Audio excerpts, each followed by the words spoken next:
It is refreshingly easy to get a legal opinion for your new job. Hey, I am Chuck the bureaucrat, and you know I'm going through the process of onboarding with this new company, right? Well, we ran into a very common situation where I was on terminal leave, they had offered me a job, and the question came up, can I legally start work before my terminal leave is over? And at least for me, the process of getting a legal opinion was really straightforward. You see, the Joint Ethics Regulation has a whole chapter dedicated to this issue of post-government service employment.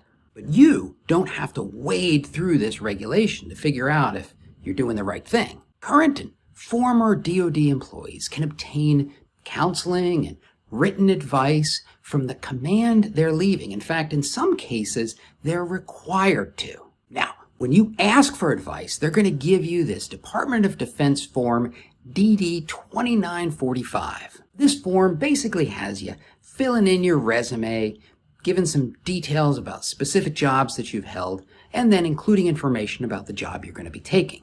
And then the lawyers are going to give you back an ethics opinion. Now, in my experience, this document got called a bunch of different things. Some people called it an OGC letter. Some people called it an ethics letter. Somebody called it a post-government employment memo. But don't let that shake you up. For my specific situation, what the bottom line came down to was, as long as I was on terminal leave, I could work for the contractor, but I had to stay away from federal workspaces.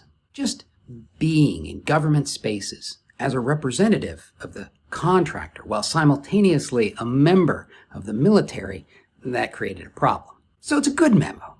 Now, obviously, in order to provide the information necessary to get this memo, you have to have a job offer. So if you run into somebody who asks for the ethics letter before they give you an offer, it just doesn't work that way. And be prepared that the opinion might not go the way you want it to. In my case, the full intent was to have me working in a federal space, and so we decided to wait for me to start until after my terminal leave had ended. But that's why this legal opinion is such a great guide. It helps you make the right call. So I am learning a ton more about this whole transition process, and if you want to see something else that I think is kind of neat, check out this video.